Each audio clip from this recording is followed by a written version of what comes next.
Kọ́ mi Jésù lòtítọ́ rẹ, ṣí mi níyè Olúwa mi, jọ̀wọ́ fi ọ̀rọ̀ rẹ yé mi, kọ́ mi kémi lè jẹ́ tirẹ̀. Ìyanu ọ̀rọ̀ Ọlọ́run, ìfìtílà fún ẹ̀ṣẹ̀ mi, ìmọ́lẹ̀ sípa ọ̀nà mi, ẹ̀mí ọ̀run olùkọ́ mi, nílé ẹ̀kọ́ ọjọ́ ìsinmi oníkọ́ mi Olúwa. Number 4, kọ́ mi Jésù kí n mọ fẹ́rẹ̀, kí n ṣe fẹ́rẹ̀ lójoojúmọ́, kí n fi fẹ́rẹ̀ hàn ẹlòmíì, kọ́ mi kémi lè jẹ́ tirẹ̀. Ìyanu ọ̀rọ̀ Ọlọ́run, ìfìtílà fún ẹ̀ṣẹ̀ mi, ìmọ́lẹ̀ sípa ọ̀nà mi, ẹ̀mí ọ̀run olùkọ́ mi, nílé ẹ̀kọ́ ọjọ́ ìsinmi oníkọ́ mi Olúwa. Àmín. Àmín. Praise the Lord. Praise the living Jesus. Ẹ jẹ́ ká gbàdúrà. Bàbá wa àti Ọlọ́run wa, a gbé ọ̀gá yín ológo, a sọ pé ẹ ṣé. We thank you for the grace you have given unto us for us to see the light of today. We thank you for everything you have done for us, O Lord. We say be thou exalted in the mighty name of Jesus. A gbé ọ̀gá yín ológo, a sọ pé ẹ ṣé fún àánú tá a rí gbà, fún oore ọ̀fẹ́ àtagbára yín, fún ọwọ́ agbára yín tẹ́ tún fi mú wa rí ìmọ́lẹ̀ ọjọ́ òní. Ó yẹ gba ọpẹ́ wa lórúkọ Jésù, ó yẹ gba ẹ̀yìn wa. Ǹjẹ́ gbogbo ẹ̀ṣẹ̀ àti lè ṣẹ̀ tó lè mú ká má rí ojú rere àti àánú yín lónìí, ẹ̀mí mímọ́ dáríjì wá lórúkọ Jésù, ẹ dáríjì wá. Ẹ̀mí mímọ́ ó yá kún wa fagbára. A pè yín sọ̀kalẹ̀ wá ní wákàtí, ẹ̀mí mímọ́ sọ̀kalẹ̀ wá. We want to see you in your power. We want you to take absolute control for today's teaching. Father, Lord, take control in the mighty name of Jesus. Let the Holy Spirit take control in the mighty name of Jesus. We hand over everything to the hand of the Spirit. Father, Lord, let the Holy Spirit take control in the mighty name of Jesus. Let the Holy Spirit speak out your mind today in the mighty name of Jesus. Let the Holy Spirit speak out your mind today in the mighty name of Jesus. Whatever you want people to know in your word today, let the Holy Spirit speak it out in the mighty name of Jesus. For everyone that is going to join today, oh Lord, everyone that is going to join both Facebook and TikTok, oh Lord, everyone that is going to join us today on live to listen to your word, Father, bless them through your word in the mighty name of Jesus. Oh Lord, bless them through your word in the mighty name of Jesus. Oh Lord, bless them through your word in the mighty name of Jesus. The word that will change their life for better. Father, speak it out today in the mighty name of Jesus. Whatever they need to change in their life, let the Holy Spirit speak it out today in the mighty name of Jesus. Ẹ̀mí mímọ́ lónìí ó yá ṣiṣẹ́ agbára. Holy Spirit, wrought your mighty miracle today in the life of the people that is going to join in the mighty name of Jesus. Ẹ̀mí mímọ́ fagbára rẹ̀ hàn. Adúpẹ́ torí pé ẹ ti gbọ́ ń parí ohun gbogbo lẹ́ni ẹ̀mí mímọ́ kó jẹ́rìí ara ẹ̀. Ẹ̀mí mímọ́ ká dúpẹ́ lọ́wọ́ ká lè fi ọpẹ́ fún Ọlọ́run. Ògo ni fún orúkọ mímọ́ yín torí Jésù Kristi Olúwa wa. Àmín. Àmín lórúkọ Jésù. Praise the Lord. Praise the Lord. Praise the living Jesus. Praise the living Jesus. Adúpẹ́ lọ́wọ́ Ọlọ́run fún oore ọ̀fẹ́ àti àánú tá a rí gbà. We thank God for the grace we have received from God for us to be alive and to be in His presence today and to come again on live for today's teaching. Adúpẹ́ torí pé Ọlọ́run ṣe torí pé àánú rẹ̀ dúró títí láéláé torí pé òun náà ni ó dára sí wa láti ìbẹ̀rẹ̀ ẹ̀kọ́ ìwé tá a ti ń bọ̀ ní àti ẹ̀kọ́ kìíní títí dé ibi tá a bá dé. We are in lesson 46 today. Yes, lesson 46. That is where we are today. Last week we are in lesson 45, which says ethical leadership development in the marketplace. That is taking gospel to where we work, where we do our business, taking gospel to the main market, where we sell our market, where we where we do all the daily activities to make money. So that means in the process of making money, you must not lose your focus in the faith.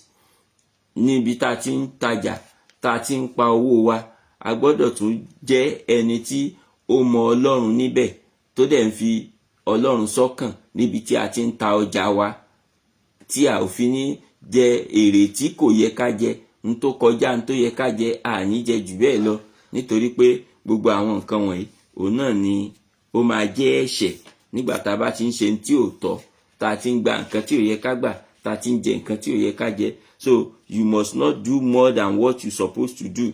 So that means wherever you are selling, wherever you are in your business, you must not do more than what you're supposed to do. God will help us in the mighty name of Jesus.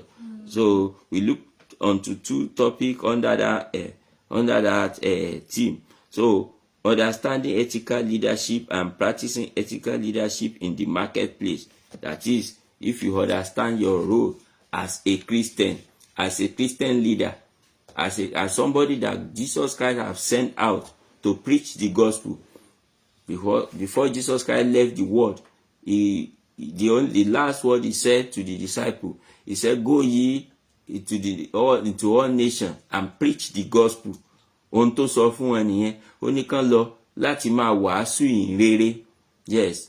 And baptize them in the name of the Father, in the name of the Son, and in the name of the Holy Spirit. So as people that God have sent this a message to go and perform all our duty as in making disciples. So when you get to your marketplace, that place is not exempted. Everywhere you go. That means when you are selling your market, at the same time, you must continue making disciples, but not only by preaching. So that is the mistake many people do today. They think making disciples, telling people about Christ, they think it's all about saying it with mouth alone. They believe that if they can be able to preach, it's fine. Everything ends there. No, you just started when you are preaching. But whatever that the kind of preaching that you preach, whatever that will justify you, that will crown that effort, is your character. So whatever you do.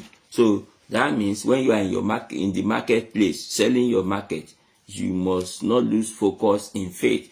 God will help us in the mighty name of Jesus. So when you understand all that, you will now be able to practice it. So whatever you don't understand, you can't practice it. There is no way. You understand something before you can continue to practice it. God will help us in the mighty name of Jesus. So that takes us to the lesson of today. So which is the continuation of the last week lesson. Yes, because it's still the same thing that we are talking about. So we are in lesson 46 today. So the topic of that lesson is leadership development in the workplace.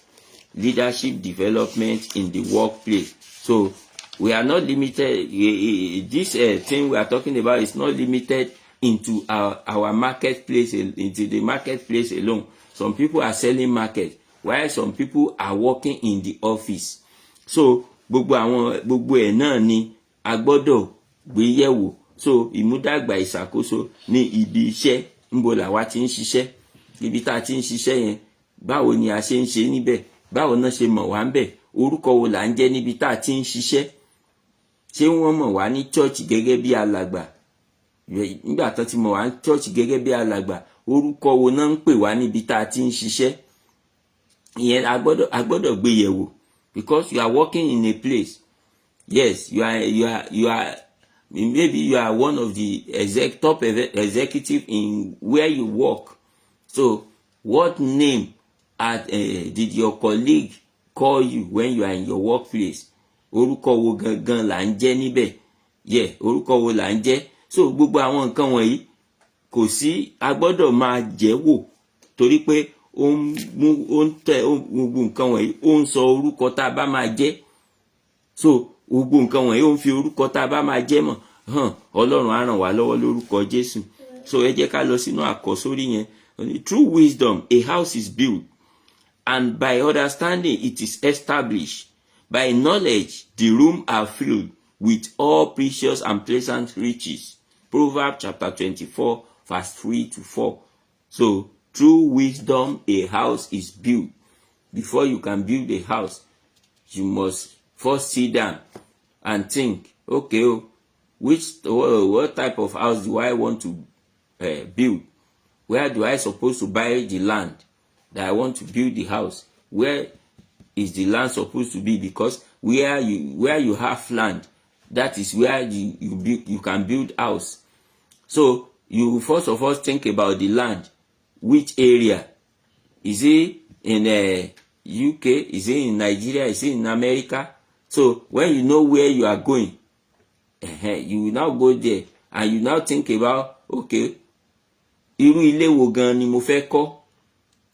So gbogbo all these things require knowledge. Gbogbo àwọn nǹkan yìí ó nílò ọgbọ́n. So through wisdom a house is built, and by understanding it is established. So wọ́n ní ọgbọ́n tá a fi kọ́lé kò tó èyí tá a fi ń gbénú ẹ̀. So tí a bá kọ́lé ń sìn, nígbà tá a kọ́lé, so bá a ṣe kọ́lé yẹn a kọ́ tán lóòótọ́, ṣùgbọ́n nígbà tá a fẹ́ gbé bẹ̀ àwa láwà àrèjì pé báwo lélẹ́yìí ṣe máa wà, báwo lélẹ́yìí ṣe máa dúró, níbo lélẹ́yìí. So gbogbo nǹkan tá a máa ṣe sínú ẹ̀, gbogbo ẹ̀ náà ló nílò òye. Gbogbo ẹ̀ ló nílò òye. Láì ní òye kò sí bá a ṣe fẹ́ nílè tó dáadáa. So wọ́n wá ní ètò sì kẹta, ó ní nípa ìmọ̀ ní yàrá fi kún fún onírúurú ọ̀rọ̀ iyebíye àti dídùn.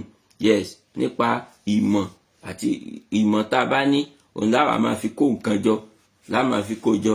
Ṣùgbọ́n bí a bá ṣe ń kó jọ, ẹ̀kọ́ yìí ti sọ fún wa pé a gbọ́dọ̀ máa rántí ohun tí a gbé dání, ohun tí a gbà, èyí tí ṣe Kristi. So you must try to remember that the Christ that I follow, this is the way he showed me. So you must not lose focus in that. God will help us in the mighty name of Jesus. So ẹ jẹ́ ká lọ sínú devotional thought. Let's go to devotional thought. Let us refine our God-given leadership skill as we partner with him in our workplace. Let us refine our God-given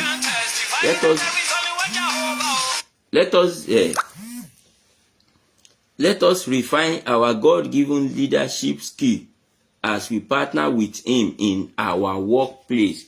So that is, wherever we work, we must partner with God.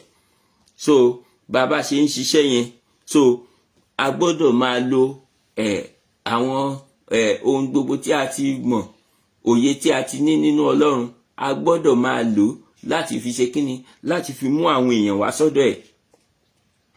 That is, you must use your skill according to God's wisdom. Yes, to partner with him. That is, to bring people back to God. Láti mú àwọn èèyàn wá sọ́dọ̀ Ọlọ́run. Gbogbo àwọn nǹkan yìí ó ṣe pàtàkì púpọ̀. So gbogbo àwọn nǹkan yìí tí a bá ti lè ṣe, kò ní rọrùn. Ó ní ẹ jẹ́ kí a ṣàtúnṣe àwọn ọgbọ́n ìṣàkóso tí Ọlọ́run fún wa bí a ti ń fọwọ́sowọ́pọ̀ pẹ̀lú rẹ̀ ní àwọn ibi iṣẹ́ wa. Ibi tá a ti ń ṣiṣẹ́ yẹn ó ṣe pàtàkì kí wọ́n mọ̀ wá gẹ́gẹ́ bí ọmọ Ọlọ́run bẹ̀. If you are a child of God in the church, people know you as child of God in the church and in the community. That means where you work, they must also know you as a child of God. You must not be different where you work. So when people see you and when they know you as a child of God, where you live, where you in the church, in the community, so they must also see you as a child of God in where you are working. So ibi tá bá ti ń ṣiṣẹ́ yẹn, a gbọ́dọ̀ gbìyànjú láti máa tún jẹ́ ọmọ Ọlọ́run ńbẹ̀ náà. So gbogbo àwọn nǹkan wọ̀nyí ó ṣe pàtàkì púpọ̀. Very, very important. God will help us in the mighty name of Jesus. So à ń lọ sínú ìtúpalẹ̀ ẹ̀kọ́ yẹn nísìn kí torí àkókò wa. So ẹ jẹ́ ká lọ sínú ìtúpalẹ̀ ẹ̀kọ́. Lesson exposition. We have 2 parts in this lesson. Part 1, God's workplace principle for leading well. Then Bezalel shape ethical workplace to excel. So those are the 2 parts that we are going to take in this lesson. And God will continue to be with us as we go in this lesson in the mighty name of Jesus. So God's workplace principle for leading well. That is, there is a principle for leading well. So God has given us rule and regulation for workplace, not only we're in the community, but everywhere we go. That God has given us rule to follow Him, to know how to go about preaching the gospel. He has given us the rule. Are you following the rule? That is the question I will ask. Are you following the rule? Am I following the rule? We should both ask ourselves. A gbọ́dọ̀ mọ bira wa léèrè. Ṣé mo ń tẹ̀lé ìlànà yẹn tí Jésù ti fi lélẹ̀? Ṣé ìwọ náà ń tẹ̀lé? Gbogbo wa náà la nílò láti bira wa. Torí kò sí ẹni tó yọ sílẹ̀. Kò yọ ẹni kankan sílẹ̀ rárá. Gbogbo wa ló kàn pé ṣé mo ń tẹ̀lé ìlànà tí Ọlọ́run ti fi lélẹ̀? Ṣé ìwọ náà ń tẹ̀lé? Gbogbo wa la gbọ́dọ̀ máa bira wa léèrè. Tí a ò bá ti lè bira wa léèrè bẹ́ẹ̀, kò sí bá ṣe fẹ́ ṣe dáadáa. Ọlọ́run á ràn wá lọ́wọ́ lórúkọ Jésù. So ẹ jẹ́ ká wo àwọn ẹsẹ̀ Bíbélì tó wà ńbẹ̀ yẹn. Mo máa pè fún wa. Tí n bá ti pè fún wa, I will just call the Bible passage for us. We can write it down. So because I will only read the one in the manual. So I will call others for us so that we can write it down. So Ọlọ́run á ràn wá lọ́wọ́ lórúkọ Jésù. So the book of Esther chapter 2 verse 19 to 23. Then book of Esther chapter 6 verse 1. Then Proverbs chapter 24 verse 3 to 4. Then Matthew chapter 20 verse 26 to 28. Then Ephesians chapter 4 verse 11 to 13. Then Colossians chapter 3 verse 23 to 24. Máa pè lẹ́ẹ̀kan sí ìwé Ẹ́sítérì orí kejì ẹsẹ̀ ìkọkàndínlógún títí dé ìkẹtàlélógún. Esther chapter 2 verse 19 to 23. Then Esther chapter 6 verse 1. Yes. Ìwé Òwe, that is Proverbs chapter 24 verse 3 to 4. Then Matthew chapter 20 verse 26 to 28. Ephesians chapter 4 verse 11 to 13. Colossians chapter 3 verse 23 to 24. So tá bá ka gbogbo ibi tí a pè fún wa yẹn, gbogbo àwọn nǹkan tó bá ẹ̀kọ́ tí à ń kọ́ yìí tó bá lọ ó nìyẹn. Those are the places you can read on your own when you are after this lesson. So you can read on your own all those things that all those Bible passages that we just call match together with the lesson we are about to take today. God will continue to bless us as we go in this lesson further in the mighty name of Jesus. So I'm going to read Proverbs chapter 24 verse 3. That is the only one in the manual. So I'm going to read it from here. Yes.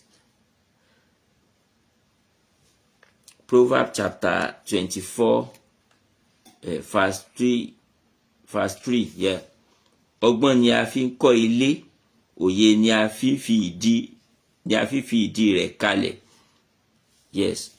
Through wisdom a house is built, and by understanding it is established. Through wisdom a house is built, and by understanding it is established. That is Proverbs chapter 24 verse 3. So I said it only the one in the manual, that is the one I will read unto us. So gẹ́gẹ́ bí ohun tí a kà ń bẹ̀ yẹn, pé ọgbọ́n, mo sọ lẹ́ẹ̀kan pé kí èèyàn tó lè kọ́lé ó require ọgbọ́n. Kì í ṣe èèyàn ó kàn déédéé bọ́ síta á ní mo fẹ́ kọ́lé, á dẹ̀ dìde, á dẹ̀ bọ́ síta, á dẹ̀ bẹ̀rẹ̀ sí kọ́ ilé. Kò possible. Ilé yẹn ò lè dúró, a lè rí kọ́ dáadáa. Ṣùgbọ́n kéèyàn tó lè kọ́lé yóò ti kọ́kọ́ ronú pé ibo ni mo fẹ́ kọ́lé sí. Ibi tó fẹ́ kọ́lé sí yẹn lá lọ wá ilẹ̀ sí. Nígbà tó bá wá ilẹ̀ síbẹ̀, tó ti ronú ibi tó fẹ́ kọ́lé sí, á wá ilẹ̀ síbẹ̀. Ibi tó wálẹ̀ sí yẹn, á wá ronú pé irú ilé wo gangan ni mo fẹ́ kọ́. What type of house do I want to build? Gbogbo àwọn nǹkan yìí ló máa ti rò kó tó bẹ̀rẹ̀ sí kọ́ ilé. Nígbà tó bá ro ìyẹn tán, á wá rò pé kí làwọn nǹkan tó máa ná mi kí n tó lè kọ́ ilé yìí tán. Ǹjẹ́ mo ní agbára láti gbé irú ilé tí mo mú láti kọ́ yìí? Ǹjẹ́ mo ní agbára láti gbé láti kọ́ ilé ìdé ìparí? So those are the things you will think about before you can start any project. So that means in the business of God, before you do anything, you must be able to think well that this journey I want to embark, am I ready? So if you are ready, you will now invite the Holy Spirit to help you, because lè dá ṣe. Ẹ̀mí mímọ́ náà ló lè ràn yàn lọ́wọ́. Ẹ̀mí mímọ́ nìkan ló lè ràn yàn lọ́wọ́ láti ṣe. So tí ẹ̀mí mímọ́ bá ràn yàn lọ́wọ́, èèyàn á ṣe pẹ̀lú ìrọ̀rùn. But tí ẹ̀mí mímọ́ ò bá tíì sí, kò sí béèyàn ṣe fẹ́ ṣe tó fẹ́ rọrùn. Ọlọ́run á ràn wá lọ́wọ́ lórúkọ Jésù. So ẹ̀mí mímọ́ la nílò nínú ìrìn àjò ìgbàgbọ́. You need the Holy Spirit to journey, and God will continue to shower the Spirit on us in the mighty name of Jesus. The Spirit of God will descend upon our life in the mighty name of Jesus.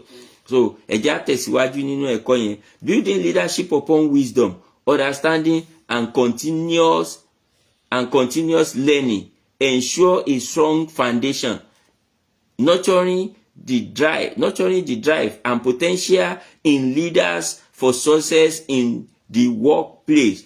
That is, I underline some things there. That is wisdom, understanding, and continuous learning. Those three things, wọn kò ṣe nǹkan tá a lè yọ sẹ́yìn. So when you are talking about building leadership, you need wisdom, you need understanding, and you need continuous learning. So when you have wisdom, you need to understand things. You need to understand how things go. Before you approach anything, you need to understand the situation of that thing. So if you don't understand the situation, there is no way you can approach and you can conquer. So if you want to approach and you want to conquer, you say you want to make disciple. Before you can make disciple, you need to understand how it goes. How do I mean about understanding? That is, you need to know the word of God. Understand the word of God. A gbọ́dọ̀ jẹ́ ẹni tó ti dúró lórí ẹsẹ̀ ara wa ká tó lọ sọ pé a fẹ́ jèrè ọkàn fún Ọlọ́run. You cannot win soul for God if you don't stand on your feet. So when you have the wisdom, you need to understand. That is where understanding comes in. A gbọ́dọ̀ ní òye. Ká ní òye nínú ọ̀rọ̀ Ọlọ́run. Understand the word of God. When we say understanding, it means the word of God. You must have wisdom and understanding in the word of God. So when you know the word of God and you understand it better, that is when you can preach that word to other people. But anything you don't understand, there is no way you can preach it. Because if somebody asks you a question, at times you might say, wọ́n sọ bẹ́ẹ̀, wọ́n sọ báyìí pé, are you sure of it? Anything you say, wọ́n ní, you are not sure of that thing. So when you are sure, you will not say wọ́n ní. Somebody, you are quoting somebody that said, but when you have the full understanding of what you are saying, you will say, this is how it goes. With assurance. You will say it with assurance. So that person you are talking to, they will know that you have the knowledge of what you are saying. God will help us in the mighty name of Jesus. So wisdom, understanding, and continuous learning. That means you must not say I've read the Bible from Genesis to Revelation and you stop there. There is nothing to read again. You must come back again every time to read again. So when you read from Genesis to Revelation, it's good. So after doing that, you now depend on the Holy Spirit to lead you to some certain area. So ẹ̀mí mímọ́ ó lè darí wa láti lọ ka Bíbélì ní àwọn ìgbà kọ̀ọ̀kan. Ẹ̀mí mímọ́ lè tọ́ka wa sí àwọn ibì kan tá a fẹ́ kà. So kì í ṣe gbogbo ìgbà lákànsọ́ di routine. You must not turn it to routine that every year wọ́n ti kọ́ bá ṣe máa kà every year 3 chapter.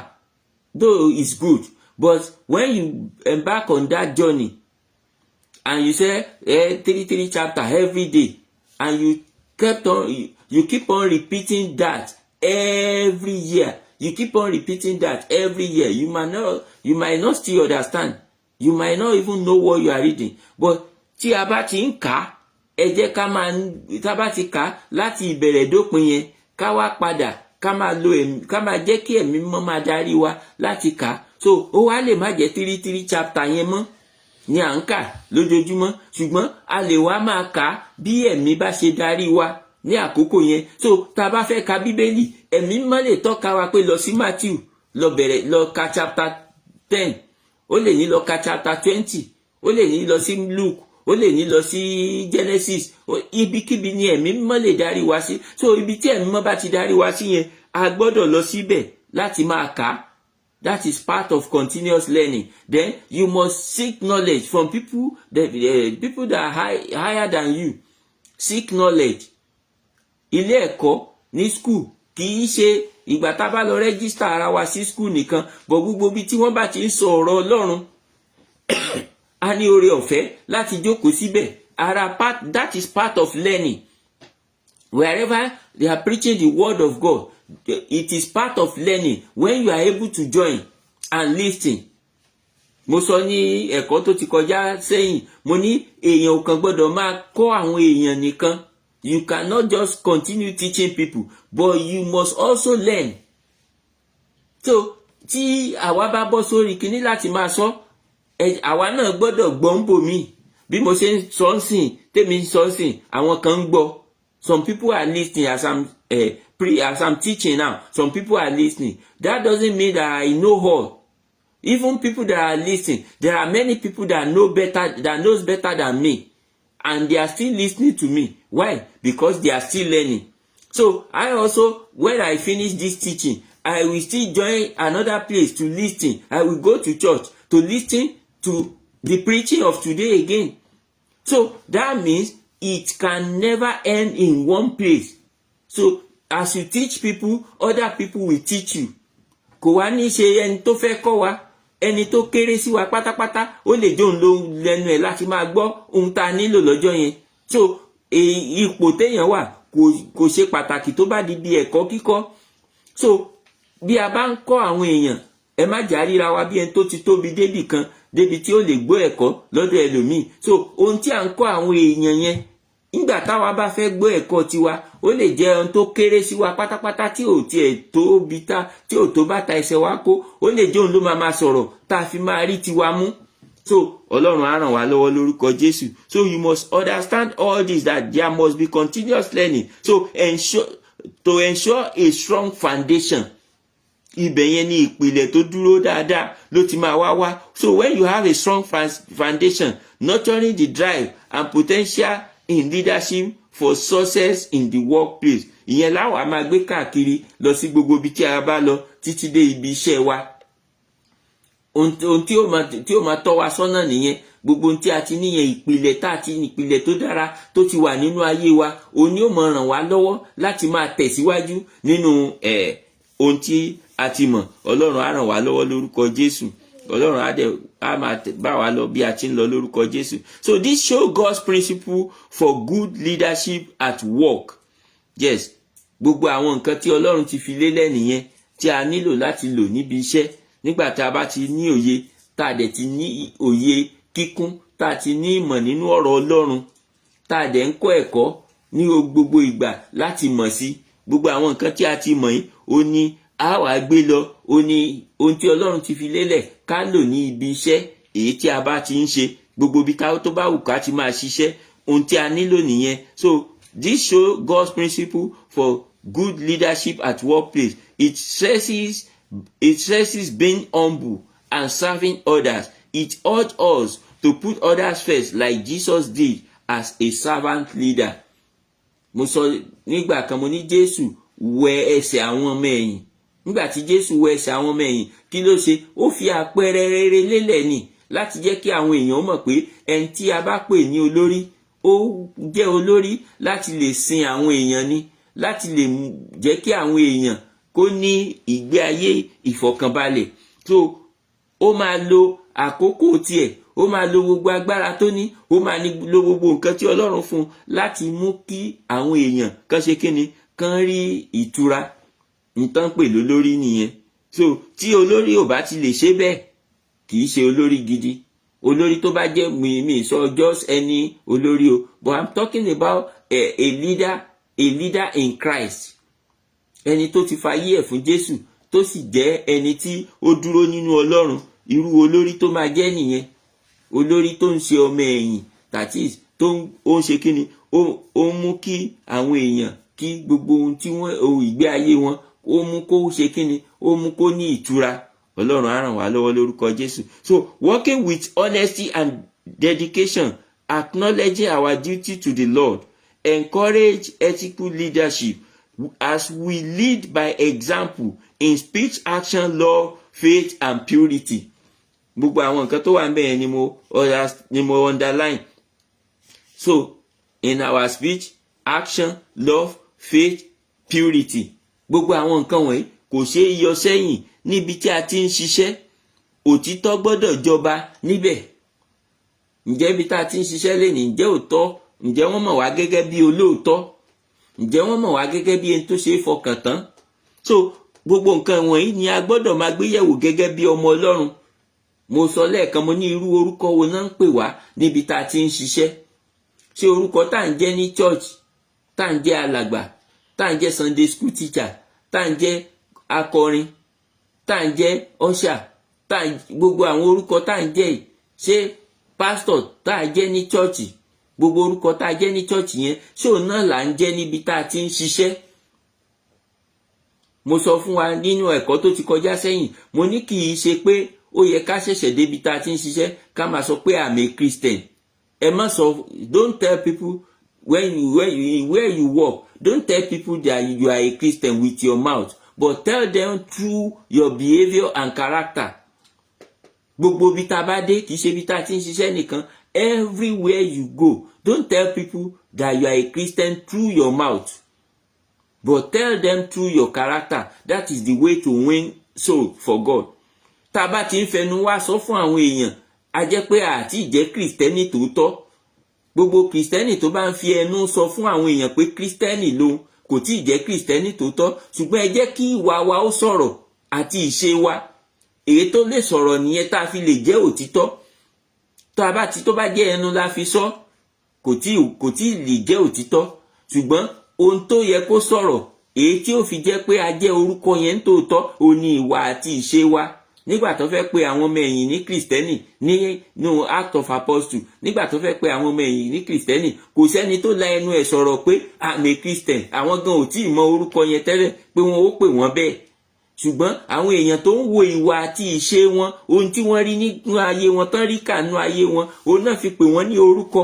So wherever you go, let people call you that name through your character and your behavior, not with saying by mouth.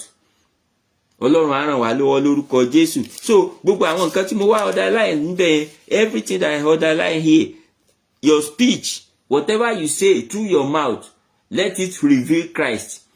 Ohunkóhun tá bá sọ jáde lẹ́nu wa, ẹ jẹ́ kó máa fi Jésù Kristi hàn. Your action, whenever you are taking action, check it very well. Is it the right one you are taking? Is it the one that will glorify God? That your action, is it going to glorify God at the end? Action yẹn ṣé kì í ṣe ìlànà èṣù ló gbà lọ? That action that will give you money, think about it before you take it.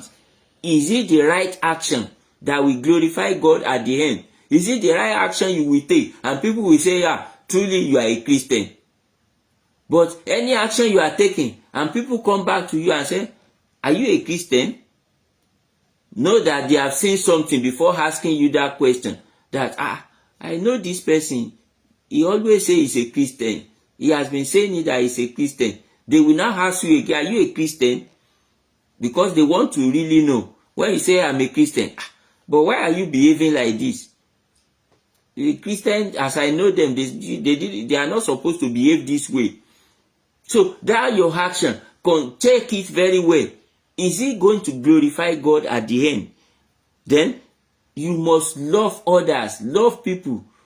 That is the love of Christ. I'm talking about the love of Christ. Ìfẹ́ Kristi, òun la gbọ́dọ̀ máa ní sí gbogbo èèyàn. Níbi tá ti ń ṣiṣẹ́, ǹjẹ́ wọ́n ti rí wa gẹ́gẹ́ bí ẹni tó ní ìfẹ́? Níbi tá ń gbé, ǹjẹ́ wọ́n rí wa gẹ́gẹ́ bí ẹni tó ní ìfẹ́? Ṣá ń fi ìfẹ́ hàn ní gbogbo ibi tá bá lọ? Ṣé kìí ṣe oníkanra ni wọ́n mọ̀ wá? Wọ́n ń pè wá ní SU lóòótọ́, ṣùgbọ́n wá ní ó jẹ́ má súnmọ́ SU ni. Tán bá sọ pé tán bá ti fi ó jẹ́ má súnmọ́ kún, a jẹ́ pé SU tiwa lóòótọ́ akànmọ́ Kristi ni, ṣùgbọ́n àti ìfẹ́ rẹ̀ àtẹ̀lé bó ṣe tọ́. Kò yẹ kán sọ pé SU ni ó jẹ́ má súnmọ́, ṣùgbọ́n yẹ kán ní SU ni wò ó lè fọkàn tán. Gbogbo nǹkan tó bá ṣe pẹ̀lú ẹ̀ wàá rẹ́rìn nígbẹ̀yìn ni. N tó yẹ kó jáde nìyẹn. Ṣùgbọ́n tán bá ní SU ni ó jẹ́ má súnmọ́, ó jẹ́ má súnmọ́. Kí ló dé tí wọ́n lè súnmọ́ wa? Tá a bá ní ìfẹ́ Kristi, wọ́n gbọ́dọ̀ lè súnmọ́ wa. Gbogbo èèyàn tó bá wà ní àyíká gbọ́dọ̀ lè súnmọ́ wa. Ṣùgbọ́n nígbà tán bá dọ́dọ̀ wa, ohun tí Kristi ò bá fi wa, tí ò bá yẹ ká ṣe gẹ́gẹ́ bí ìfẹ́ Kristi, òun là ní ṣe. Ṣùgbọ́n àwọn gbọ́dọ̀ lè súnmọ́ wa. Tán bá súnmọ́ wa, ìfẹ́ Kristi yẹn láwa máa fi hàn wọ́n. Tá bá ń fi ìfẹ́ yẹn hàn wọ́n, tán bá fẹ́ gbà, wọ́n á dúró. Tí wọ́n bá ní lè gbà, àwọn fúnra wọn ló máa padà sún sẹ́yìn fún wa. Kò sí bí a ṣe fẹ́ ṣe. Ẹ jẹ́ ká kàn máa ṣe tiwa gẹ́gẹ́ bí ìfẹ́ Kristi. Àwọn ló máa sún sẹ́yìn fún wa. Níwọ̀n àgbà tí a ò bá ti jẹ́ kí nǹkan tí wọ́n ta rí lọ́dọ̀ wọn, bóyá nǹkan táyé tá ń rí, tá a bá ti jẹ́ kó wọ̀ wá lójú. Ohun tó fà á nìyẹn tọ́pọ̀lọpọ̀ Kìrìsìtẹ́nì máa fi ń ṣubú. Wọ́n á ní tó bá ń súnmọ́ aláìgbàgbọ́, tó bá jẹ́ káláìgbàgbọ́ súnmọ́ ó fẹ́ ṣubú nìyẹn. Torí pé nǹkan ayé ò tí ì tán ní ọkàn wa, òun ló fà á tá a fi ń ṣubú. Ṣùgbọ́n tí a ò bá gbójú sí nǹkan ayé, táláìgbàgbọ́ bá súnmọ́ wa, òun ni ò ní dúró tí ó lọ. Torí pé gbogbo nǹkan tí ó máa gbọ́ lẹ́nu wa kò ní bá tiẹ̀ mu. So òun fúnra ẹ̀ ni ò ní lè dúró. Ẹ má jẹ́ ká ṣì mí gbọ́. Kì í ṣe àwa ni a nílò láti wá wọn lọ pé a fẹ́ bá wọn ṣe dandan tipátipá. Kákan máa wàásù tiwa lọ ni. Ṣùgbọ́n gbogbo èèyàn tó bá rí wa, wọ́n gbọ́dọ̀ rí ìfẹ́ Kristi débi pé wọ́n gbọ́dọ̀ lè súnmọ́ wa. Tán bá wá súnmọ́ wa, tí wọn ò bá lè gba ìfẹ́ Kristi yẹn, wọ́n lè padà, àwọn fúnra wọn ni ó sàsẹ́yìn padà. Ṣùgbọ́n tí wọ́n bá ṣe tán láti gbà, wọ́n á dúró pẹ̀lú wa, wọ́n á ní ká tọ́ wọn sọ́nà. Ọlọ́run á ràn wá lọ́wọ́ lórúkọ Jésù. So ìgbàgbọ́ tó jinlẹ̀, another one nìyẹn. Ìgbàgbọ́ tó jinlẹ̀, you must have a strong faith. That strong faith will help you.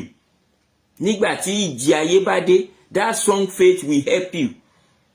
Ó ní nínú ayé ẹ ó rí ìpọ́njú. Jésù ló sọ bẹ́ẹ̀. Ó ní ṣùgbọ́n ẹ tújú ká, torí mo ti ṣẹ́gun ayé. So nígbà tí ìpọ́njú ayé yẹn bá dé, kò mí pé bóyá èèyàn ò ní lówó lọ́wọ́ ni nǹkan tí ìpọ́njú yẹn ń sọ. No, ìpọ́njú àìlówó lọ́wọ́ kọ́ ni Jésù ń sọ ń bẹ̀ yẹn. Oríṣiríṣi ọ̀nà ni ìpọ́njú yẹn lè gbà wá. Ó lè wá ní ìfọ́ọ̀mù àìlówó lọ́wọ́ náà nígbà míì. Ṣùgbọ́n kì í ṣe àìlówó lọ́wọ́ nìkan. Èèyàn lè lówó kó ní gbogbo nǹkan. Ṣùgbọ́n ó lè wà ní ipò tó jẹ́ pé yóò ní ìbànújẹ́ ní àwọn ìgbà kan. Ẹ já wo Jóòbù gẹ́gẹ́ bí àpẹẹrẹ. Nígbà tí Jóòbù ó ní gbogbo ọrọ̀ tó yẹ kéèyàn ní. Yes, but still ẹ wo nǹkan tí Èṣù fi kọlù nígbẹ̀yìn. Ó pa ọrọ̀ yẹn run, ó fi àìsàn kan pé kó lè ṣẹ́ Ọlọ́run.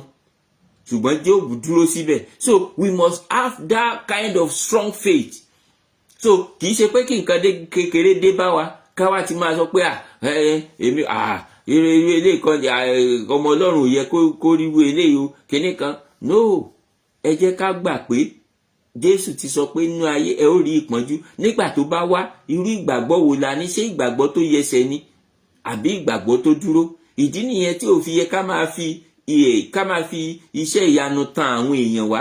Torí ètò pọ̀ jù lénìí nìyẹn. Wọ́n máa ń fi iṣẹ́ ìyanu tan àwọn èèyàn wọnú Kristi. Kò dẹ̀ sí ẹni tí wọ́n bá tàn wọnú Kristi, ó padà máa jáde, èṣù padà máa rí mú jáde. Wọn kì í tànyàn wọnú Kristi. Ṣùgbọ́n ẹ jẹ́ ká máa wàásù ìhìnrere òtítọ́ yìí. Ẹni tó bá gbọ́ tí ọkàn ẹ̀ ó bá ọkàn ẹ̀ pàdé yóò dìídì fayé ẹ̀ fún Jésù ni. Ṣùgbọ́n ohun tí ọ̀pọ̀lọpọ̀ jọ ń ṣe léni kérò lè pọ̀, wọ́n ń tan àwọn èèyàn wọnú Kristi ni. Ẹni tá bá dẹ̀ tàn wọlé ó máa padà jáde, torí ẹ̀tàn ló fi wọlé, ẹ̀tàn náà ló máa fi jáde. So don't deceive people to join your church. All this fake miracle, when they are doing it to attract people so that they can come. So any little thing that happen, they will put it on social media so that people can see it. They can come to join the church. So when you invite people through that, àwọn èèyàn yẹn wọ́n máa padà lọ.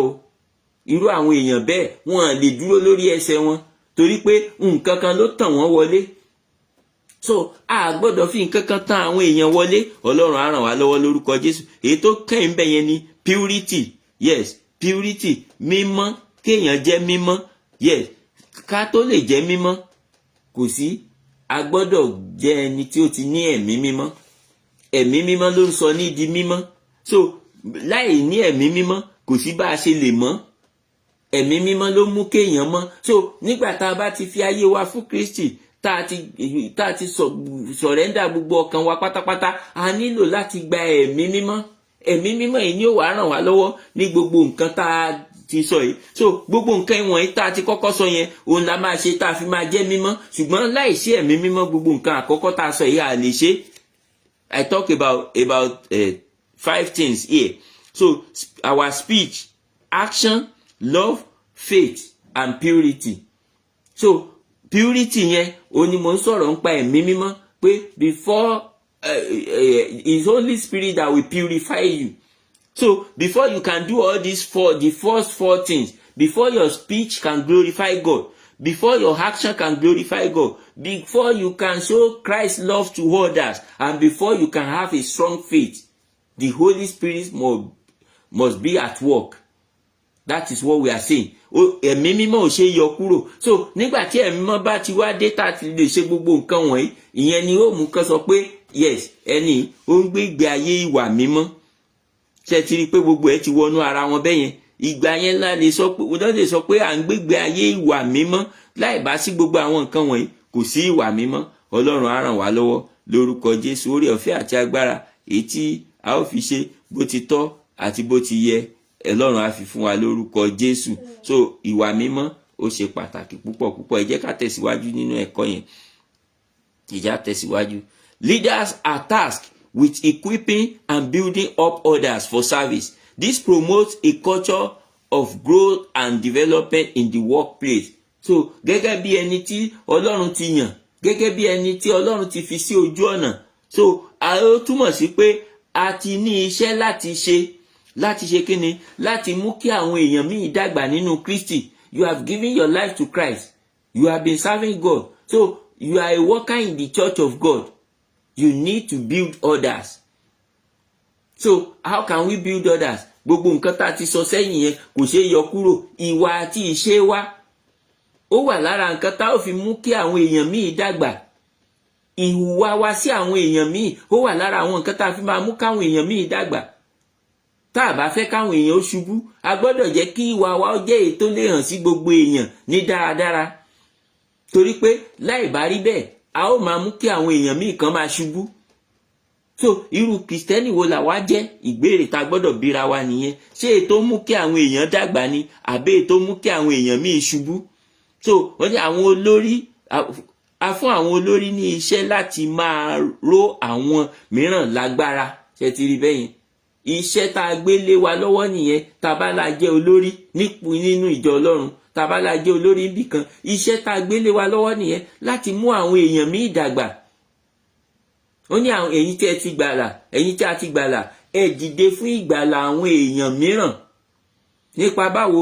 Nípa wíwàásù ìrere. Ṣùgbọ́n kì í ṣe yẹn nìkan. Bá a ṣe ń wàásù ìrere, káwa náà ká máa jẹ́ kí ayé wa àti ìwà wa kó máa ṣe kíni, kó máa wàásù ìrere yẹn. Ohun tí ayé wa bá ń sọ, òun yóò jẹ́ kí àwọn èèyàn gbọ́ ohun tí ẹnu wa bá ń sọ. Ṣùgbọ́n tí ohun tí ẹnu wa bá ń sọ, tí ayé wa ò bá sọ, àwọn èèyàn ò lè gbọ́. Tán bá ṣe ń gbọ́, wọn ó máa fi ṣe yẹ̀yẹ́ ni.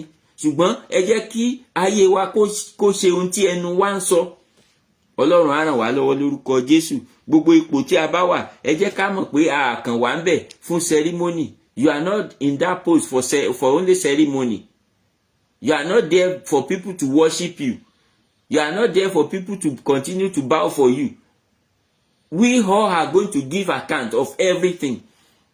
So gbogbo nta bá jọ ṣe, gbogbo wa la jọ dúró níwájú ìtẹ́ Ọlọ́run láti jábọ̀. So kí wá ní ẹnìkan ó mọ ríra ẹ̀ gẹ́gẹ́ bí bàbàrà tí ó mọ rò pé ó yẹ káwọn èèyàn tó kù kí gbogbo wọn máa rá bàbà níwájú.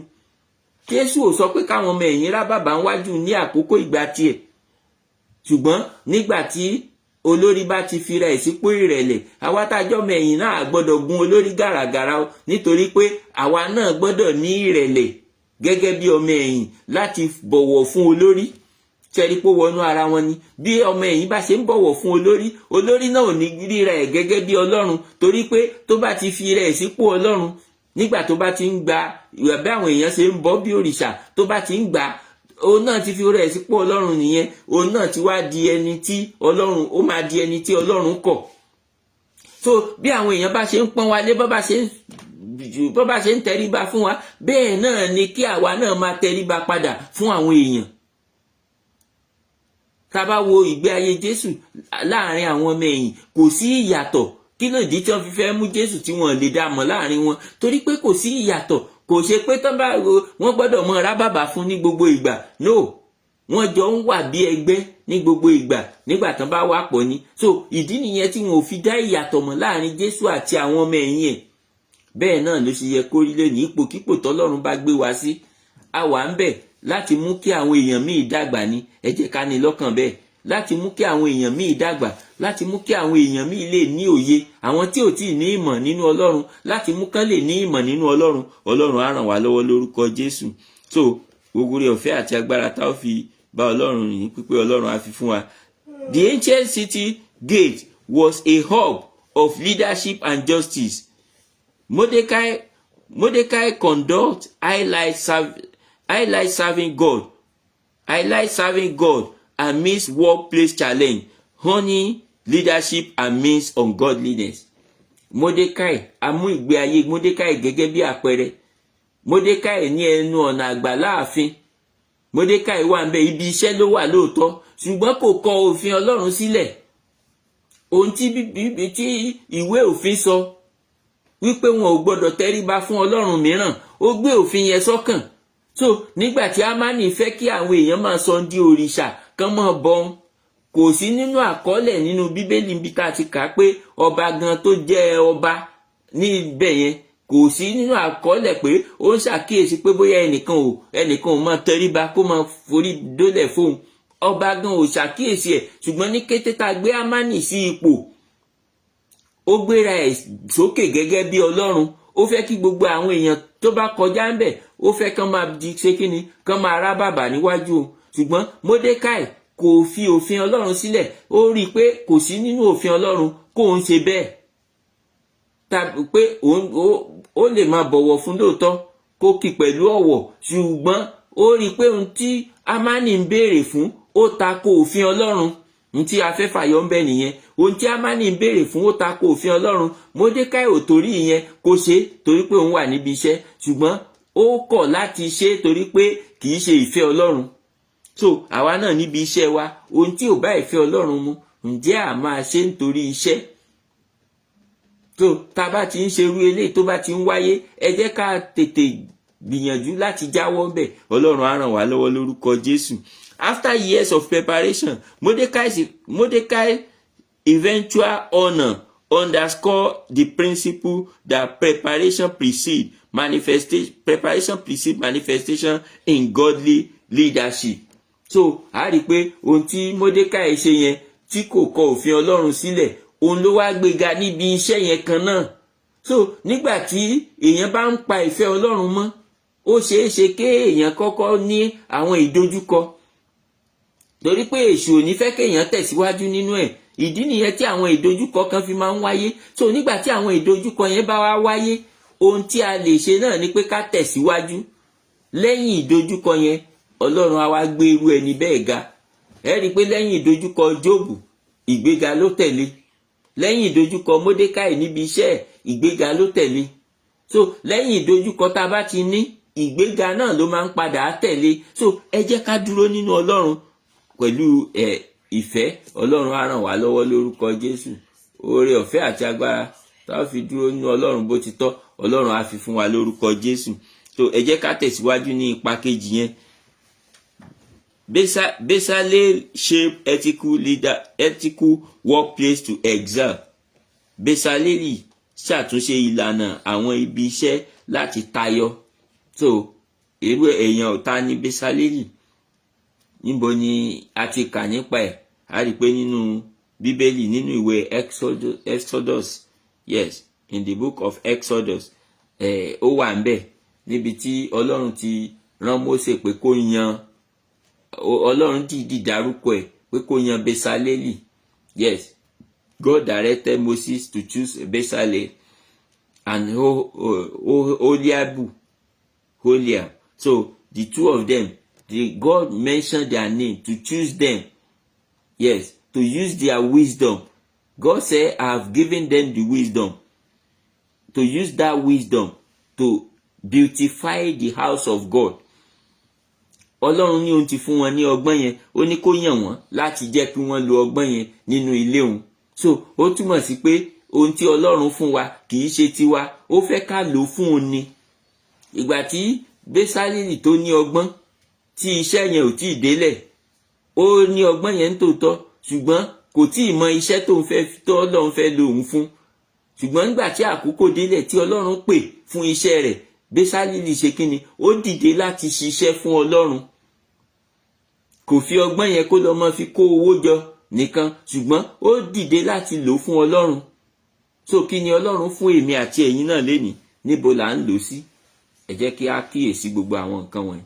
Ohun tí Ọlọ́run fún wa, òun náà la fi make owó, ṣùgbọ́n nígbà tí àkókò bá pè fún láti lò fún Ọlọ́run, ẹ jẹ́ ká lò fún Ọlọ́run. Ọlọ́run á ràn wá lọ́wọ́ lórúkọ Jésù. Ẹ jẹ́ ká àwọn ẹsẹ̀ Bíbélì tó wà ńbẹ̀, the Bible passage, Exodus chapter 31 verse 2 to 5, then Exodus chapter 36 verse 1 to 2, then Exodus chapter 38 verse 22 to 23. So àwa tá bá fẹ́ kà létà lè kọ sílẹ̀, torí ẹyọ kan ni mo máa kà ńbẹ̀ tó wà nínú ìwé. Exodus chapter 31 verse 2 to 5, Exodus chapter 36 verse 1 to 2, then verse 8, then Exodus chapter 38 verse 22 to 23. So those are the Bible passages. You can read them later. So, but I will read the only one in the manual. That is Exodus chapter 31 verse 3. So, and I have filled him with the Spirit of God in wisdom and in understanding, in knowledge, and in all manner of workmanship. Ọlọ́run ló ń sọ̀rọ̀ bẹ́ẹ̀ pé òun ti kún fún ọgbọ́n, òun ti kún fún òye, òun ti kún fún ìmọ̀, fún láti ṣe gbogbo onírúurú iṣẹ́ ọnà, láti ṣe gbogbo onírúurú iṣẹ́ ọnà. Ó lóun ti kún fún ọgbọ́n, ìmọ̀ àti òye láti ṣe gbogbo iṣẹ́, yes, gbogbo iṣẹ́ tó dára nínú ilé Ọlọ́run. So Ọlọ́run ti fún wa ní, ó ti fún àwa náà ní ọgbọ́n yẹn náà lénìí. Báwo la ṣe ń lò? Ọlọ́run á ràn wá lọ́wọ́. Ẹ jẹ́ ká lọ sínú ẹ̀kọ́ yẹn torí àkókò wa ti lọ. A ò ní àkókò tó pọ̀ mọ́. God personally appointed Bezalel to exhibit ethical excellence in the workplace, to execute excellence in the workplace. Yes, filled with a God spirit, he exemplified how divine inspiration foster ethical workplace. Ọlọ́run ló sọ̀rọ̀ fúnra ẹ̀. Ó ní òun ti kún fún ọgbọ́n fúnra òun. Ọlọ́run fúnra ẹ̀ ló sọ̀rọ̀ pé òun ti kún fún ọgbọ́n àti òye láti ṣe kíni? Láti ṣiṣẹ́. So ó ní Ọlọ́run fúnra rẹ̀ ni ó yan Bezalel láti ṣàfihàn ìlànà tó dára tayọ ní ibi iṣẹ́. Bí a ti kún fún ẹ̀mí Ọlọ́run, ó ṣàpẹẹrẹ bí ìmísí àtọ̀runwá ti máa ń mú ìlànà ibi iṣẹ́ dára sí i. Ọgbọ́n tí Ọlọ́run ti fún yẹn, Ọlọ́run pè fún láti lò nínú ilé òun, láti ṣe àwọn onírúurú iṣẹ́. A rí pé kì í ṣe èèyàn méjì tí Ọlọ́run dárúkọ yẹn nìkan ló ṣiṣẹ́ ń bẹ̀, ṣùgbọ́n Ọlọ́run dárúkọ àwọn méjì yẹn láti ṣíwájú iṣẹ́ yẹn ni, especially Bezalel. God God mentioned that name so that he can lead people to do the work. There are many people that still work out there. Àwọn èèyàn ṣiṣẹ́ níbẹ̀, ṣùgbọ́n Bẹ́sálélì àti Oholiabu, àwọn méjèèjì yìí wọ́n jẹ́ ẹni tí Ọlọ́run dìídì dárúkọ wọn láti mú iṣẹ́ yẹn tẹ̀síwájú, láti darí àwọn èèyàn láti ṣe iṣẹ́ yẹn, láti fún wọn ní ọgbọ́n àti òye láti ṣe. So wọ́n lo ọgbọ́n wọn fún Ọlọ́run. Bẹ́sálélì ṣe kíni? Ó lo ọgbọ́n yẹn fún Ọlọ́run láti kó àwọn èèyàn jọ, láti gbé wọn gba ọ̀nà tí wọ́n ó gbà ṣe iṣẹ́ yẹn tí yóò fi dára, tí inú ilé Ọlọ́run ó fi ṣe é wò bó ti tọ́ àti bó ti yẹ. So ọgbọ́n tí a ní náà lénìí, ńbo la ti ń lò? Gbogbo ibi tá a bá dé náà láti nílò ọgbọ́n wa. Ṣùgbọ́n tá a bá fẹ́ lo ọgbọ́n yẹn, ẹ jẹ́ ká lo ọgbọ́n yẹn nínú Kristi. Èyí tó ṣe pàtàkì nìyẹn o. Ọgbọ́n yẹn a gbọ́dọ̀ lò nínú Kristi. So gbogbo nǹkan tí ó lè ràn wá lọ́wọ́ nìyẹn láti mú kí àwọn èèyàn ó dàgbà. Torí gẹ́gẹ́ bí olórí, a fẹ́ mú àwọn èèyàn míì dàgbà ni. So when you want to make other people to grow, you must use the wisdom of God that you have. You must use it through the word of God to build other people so that you can bring them to God. Ọlọ́run á ràn wá lọ́wọ́ lórúkọ Jésù. So Bezalel's leadership shows skill and wisdom crucial for ethical workplace. By this, he provided training and instruction, showcasing his leadership development and commitment to excellence. Ó tọ́, mo sọ lẹ́ẹ̀kan, ó tọ́ àwọn èèyàn sọ́nà bí wọ́n ó ṣe ṣe iṣẹ́ yẹn. Ó kọ́ wọn ní ẹ̀kọ́. Gbogbo àwọn nǹkan wọ̀nyí, àpẹẹrẹ nǹkan tó fi ń yé wa ni pé nínú ibi tá a ti ń ṣiṣẹ́ yẹn, a lè máa ṣiṣẹ́ bẹ̀ ká dẹ̀ máa gbégbá ìlànà Ọlọ́run. Gẹ́gẹ́ bá ti sọ̀rọ̀ ń pa Módékáì lẹ́ẹ̀kan, ó ń ṣiṣẹ́ ní àgbàláàfin, ní ẹnu ọ̀nà àgbàláàfin lóòótọ́, ṣùgbọ́n kò kọ òfin Ọlọ́run sílẹ̀. So ìfẹ́ Kristi ta níyẹn, ẹ jẹ́ ká gbé wọ ibi iṣẹ́ wa. Bàbá ti ń darí àwọn èèyàn pé ṣe báyìí, a gbọ́dọ̀ máa jẹ́ kí ìfẹ́ Kristi farahàn. Èyí tó túmọ̀ sí pé a ò ní pín iṣẹ́ tó le fún ẹni tí a mọ̀ pé kò lè ṣiṣẹ́ tó le. Bí agbára òǹkálùkù bá ṣe mọ̀ la ó ṣe pín iṣẹ́ fún wọn. Àti pé a ò ní, nígbà tá a bá ń pín iṣẹ́, a ò ní wo pé eléyìí ni ọ̀rẹ́ mi, eléyìí ni mo mọ̀, eléyìí ni mi mọ̀. Kò sí nǹkan kan tá a máa wò, ṣùgbọ́n a ó pín bó bá ti tọ́, bí òfin iṣẹ́ bá ṣe ní ká pín, bẹ́ẹ̀ náà la ṣe pín. Bí òfin tó wà níbi iṣẹ́ bá ṣe ní ká pín, bẹ́ẹ̀ gẹ́lẹ́ bẹ́ẹ̀ náà la ó ṣe pín. A ò ní ṣe ojúsàájú ẹnìkan nígbà tá a bá ń ṣe iṣẹ́ wa. Ọlọ́run á ràn wá lọ́wọ́ lórúkọ Jésù. Gbogbo àwọn nǹkan wọ̀nyí, òun náà ni àwọn nǹkan tí ó farahàn nínú iṣẹ́ Bẹ́sálélì. Ó lo ọgbọ́n Ọlọ́run tó ti ní, ó fi darí àwọn èèyàn, ó kọ́ wọn ní ẹ̀kọ́, ó dẹ̀ ṣe kíni, ó wá fi wọ́n sí ojú iṣẹ́ láti ṣiṣẹ́ gẹ́gẹ́ bí ìfẹ́ Ọlọ́run. So Bezalel and Oholiab work with skilled artisans.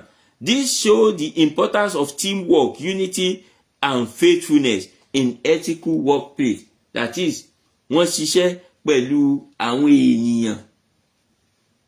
A lè dá iṣẹ́ ṣe, ṣùgbọ́n a nílò láti ṣiṣẹ́ pẹ̀lú àwọn èèyàn kan. Iṣẹ́ ò ṣe é dá ṣe. So nígbà tá a bá ti wá nílò láti ṣiṣẹ́ pẹ̀lú àwọn èèyàn kan, a gbọ́dọ̀ jẹ́ kí ìfẹ́ jọba. There must be teamwork, there must be unity and faithfulness. A gbọ́dọ̀ jẹ́ ẹni tó ṣe é fọkàn tán níbi tá a ti ń ṣiṣẹ́ yẹn. A gbọ́dọ̀ jẹ́ kí ìfẹ́ jọba. Mo ń sọ nípa ìfẹ́ lẹ́ẹ̀kan pé ìfẹ́ kò ṣe é yọ sẹ́yìn ní ibi iṣẹ́. So there must be love, there must be unity. So gbogbo nǹkan wọ̀nyí tí a ò bá ti lè jẹ́ kó máa farahàn, a jẹ́ pé iṣẹ́ yẹn àwọn èèyàn ò ní lè kórajọ pọ̀ gẹ́gẹ́ bí ọ̀kan níbi iṣẹ́ yẹn. Ṣùgbọ́n a gbọ́dọ̀ máa ṣe ohun tí ó mú kí àwọn èèyàn ó jẹ́ ọ̀kan níbi tí a bá ti ń ṣiṣẹ́. Ọlọ́run á ràn wá lọ́wọ́ lórúkọ Jésù. Then Bezalel's leadership among skilled artisans set standard for ethical workplace. He inspired creativity and fostered a culture of excellence. He showed accountability, carefulness, and meticulous attention to details. All this reflect excellence in the workplace. Gbogbo àwọn nǹkan wọ̀nyí tí Oholiabu ṣe, ó ṣe kíni? Ó ṣiṣẹ́ gẹ́gẹ́ bí ẹni tí ó jiyìn. He work as somebody that is going to give account. So that means where you work, you must be accountable.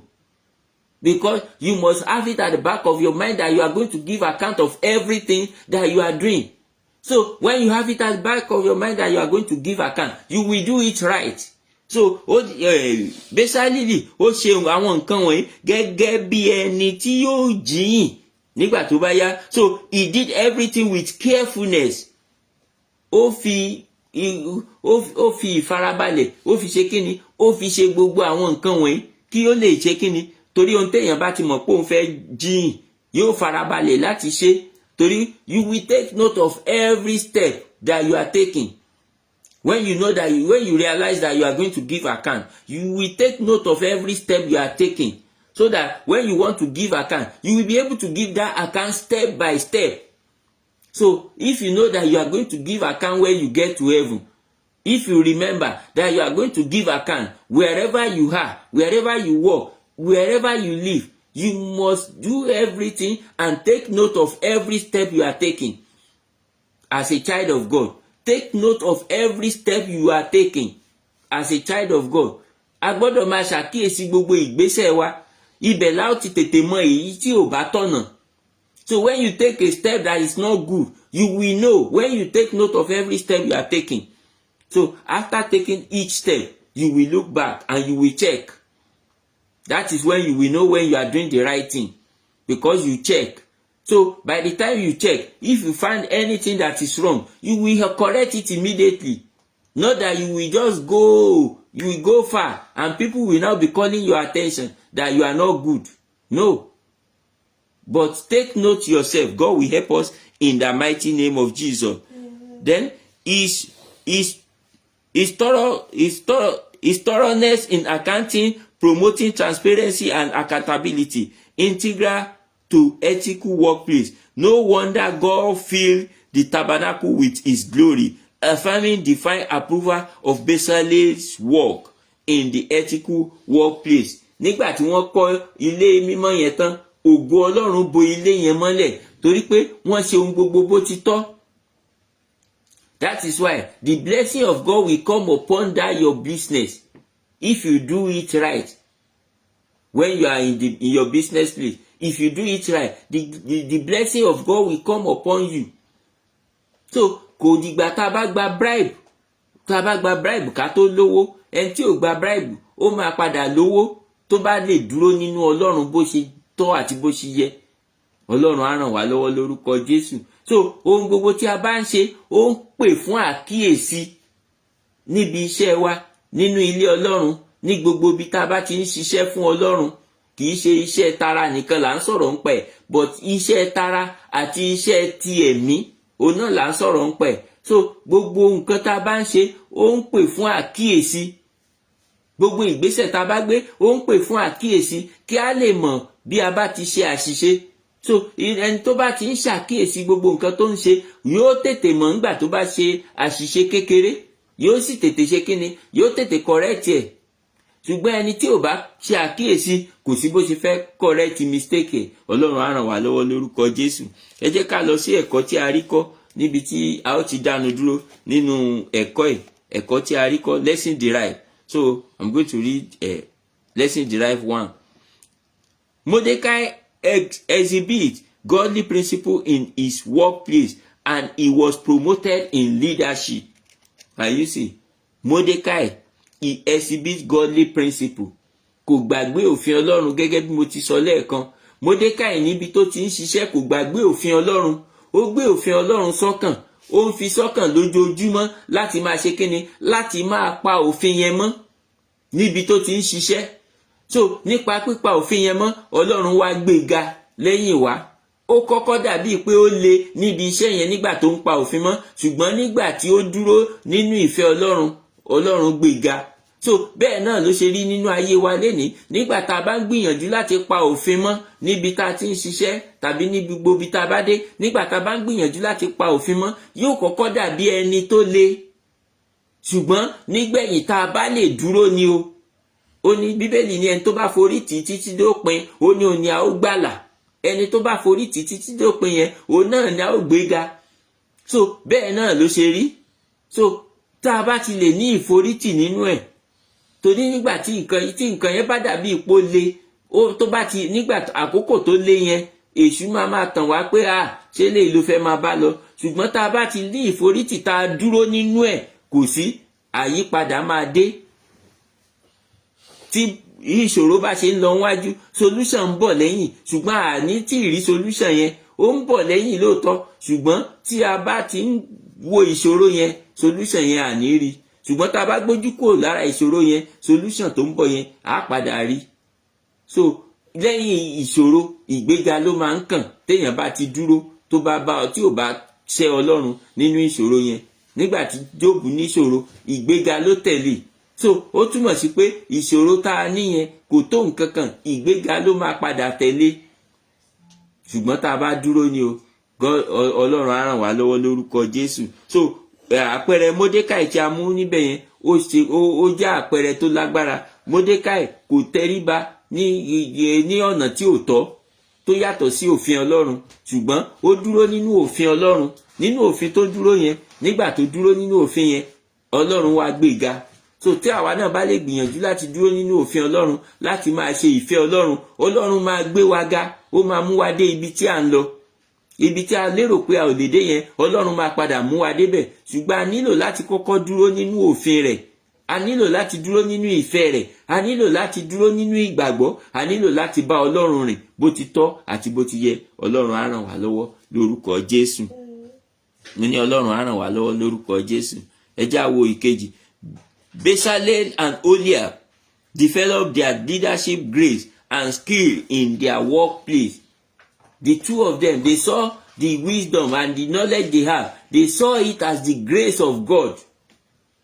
Wọ́n rí gẹ́gẹ́ bí oore ọ̀fẹ́ látọ̀dọ̀ Ọlọ́run. So ohun gbogbo tí a ní yẹn, kí làwa náà báwo la ṣe kà kún, ṣáà ń rò pé ọgbọ́n wa ni. Ṣùgbọ́n ǹjẹ́ a gbà pé ìfẹ́ oore ọ̀fẹ́ Ọlọ́run ò ní a fi dé ibi tí a wà? Tá a bá mọ̀ bóyá oore ọ̀fẹ́ Ọlọ́run ni, ìwà tá a bá ń hù bẹ́ẹ̀ ni ó fi hàn bóyá a mọ̀ bóyá oore ọ̀fẹ́ ni.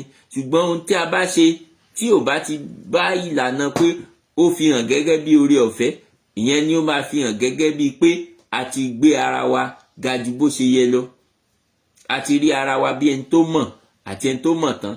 Ọlọ́run á ràn wá lọ́wọ́ lórúkọ Jésù. So ẹ jẹ́ á kíyèsí gbogbo àwọn nǹkan wọ̀nyí, torí pé Ọlọ́run ó ń pè fún àtúnṣe ní àkókò yìí ni, ní àkókò ìgbẹ̀yìn. Ọlọ́run ń pè fún àtúnṣe nínú ọkàn wa, nínú ayé wa gẹ́gẹ́ bí Kristẹni. Orúkọ tá a ti bàjẹ́ yẹn, Ọlọ́run fẹ́ ká tún ṣe padà, ká dá orúkọ yẹn padà sí orúkọ rere tó ń jẹ́ ní ìbẹ̀rẹ̀. Torí pé nígbà tá a pè àwọn ọmọ ẹ̀yìn ní Kristẹni, orúkọ rere ni a mọ orúkọ Kristẹni yẹn sí. Ṣùgbọ́n ọ̀pọ̀ a ti ń ba orúkọ yẹn, àwa tòde òní a ti ń ba orúkọ yẹn jẹ́. So gbogbo àwọn nǹkan wọ̀nyí, ẹ jẹ́ ká gbìyànjú láti ṣe àkíyèsí ẹ̀. Ọlọ́run á ràn wá lọ́wọ́ lórúkọ Jésù. Mo gbàdúrà pé gbogbo ibi tí a bá wà, Ọlọ́run á bá wa pàdé lórúkọ Jésù. Ọlọ́run á fún wa ní oore ọ̀fẹ́ láti rí ìmọ́lẹ̀ ìgbàlà lórúkọ Jésù. So ẹ jẹ́ ká kíyèsí gbogbo àwa tá a bá ń ba orúkọ yìí jẹ́, ẹ jẹ́ kí a gbìyànjú láti padà ṣe àtúnṣe orúkọ yẹn. Ọlọ́run á ràn wá lọ́wọ́ lórúkọ Jésù. Oore ọ̀fẹ́ àti agbára tá a fi ṣe bó ti tọ́, Ọlọ́run á fi fún wa lórúkọ Jésù. So ẹ jẹ́ ká kíyèsí gẹ́gẹ́ bí a ti mọ̀ pé ìwé Sunday school tí a ń lò ó jẹ́ ìwé Sunday school CAC. We are using CAC Sunday School Manual, preparing God's people for leadership. That is the theme of the manual, preparing God's people for leadership. Mímúra àwọn ènìyàn Ọlọ́run sílẹ̀ fún ìṣàkóso tàbí ṣíṣe olórí. So preparing God's people for leadership. So ó ní àkòrí ìwé yẹn ó dẹ̀ ti ń parí lọ. So we are in lesson 46 today. We have 2 more lessons to go. 2 more lessons to finish this manual.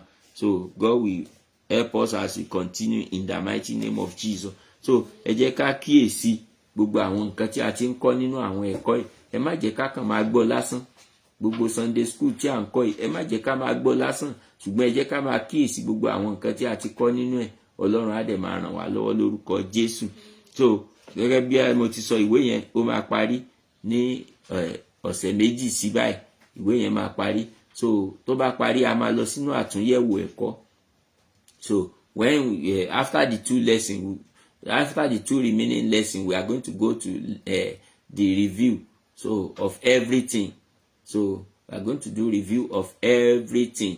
So when we do the review of everything we have done, so after that, although there is exam in the manual, but we are not going to do the exam because it's online.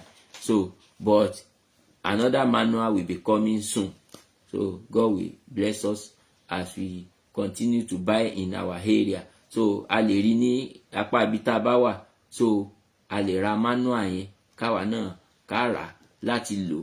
Ọlọ́run á ràn wá lọ́wọ́.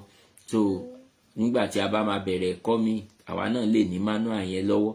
So gbogbo èèyàn tó bá fẹ́ ra manual, ẹ jẹ́ ká béèrè ní apá ibi tá wà, CAC Sunday School manual.